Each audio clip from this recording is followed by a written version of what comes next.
Welcome to Cyril, where science and religion meets somewhere in the middle. Why are we doing Cyril? Cyril is basically the science of religion versus real life. Why are we doing this? Somewhere along the line, it was believed that the first human actually lived for over 900 years. His name is Adam. He had no science and technology knowledge. There was no science and technology at that time. If that is the case, why is the current generation, with all our science and technology, we are stuck at an average age of about 75 years of life expectancy? So that means, in general, humans have lost something about our longevity. Some information is missing somewhere. We missed it along the line. If we break it down, if the early humans who believed in the life directions from a God was around 900 years, again, it's Adam. We were told that he didn't obey God, but even with that disobedience, still struggled with God and lived for over 900 years. And if now, with all the advancements, with all the knowledge in Christianity and religion, and we are all stuck at an average of 75, it means that religion has lost something about longevity. On the other hand, early life who did not believe in God, according to the data, had a life expectancy around only 25 years at the beginning of life. And they have increased their life expectancy to 75 in current generation. So you see, they, on the other hand, those who did not believe in God, have gained something about longevity. That means that first, there is longevity in religion somewhere that gave the early human about 900 years, or the early religious people about 900 years. And there is longevity somewhere in where you don't believe in God and you have moved it 25 years to 75 years life expectancy. So what are we doing in Cyril? What we are doing is we are trying to discover what is missing about our longevity, the information that is missing, the clues, the pieces missing in our longevity.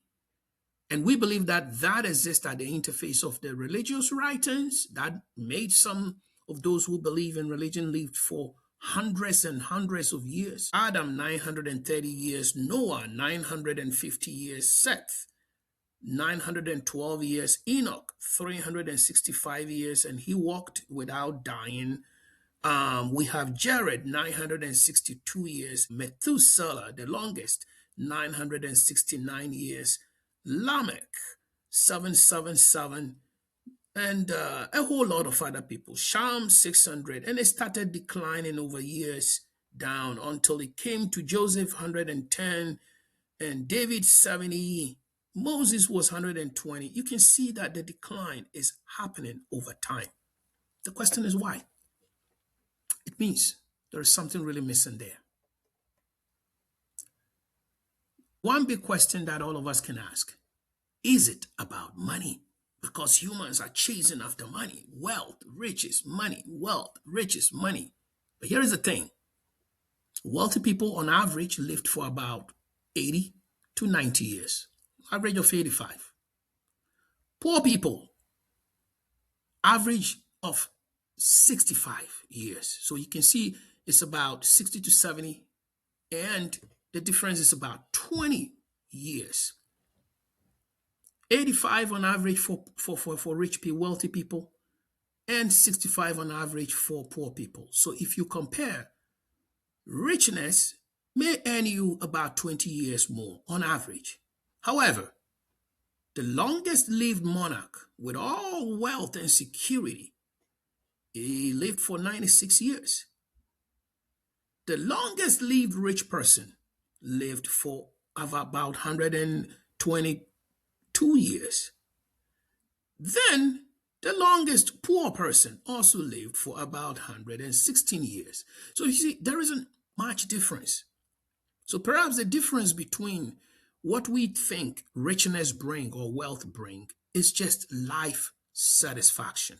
That is what is giving the average age difference of about 20 years. So we're going to dig in there and try to understand, because poor people, and in fact, there are records of poor people in Africa who have not even recorded their age but have lived for over 120 years already. So if you are ready with me, we're going to dig in and find out using science discoveries and real life data to decode the mechanisms. Importantly, what we are going to do here is to decode the mechanisms that govern every aspect of our lives, from religion to real life, using every data we have.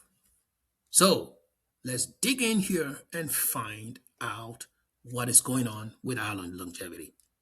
Ciao. Now, as we dig in here, feel free to send us your questions. You may not understand some of the things we put here. Feel free, send us your questions, and we will analyze them. And together, we're going to figure this out. Okay? All right. Catch you next time. Bye-bye.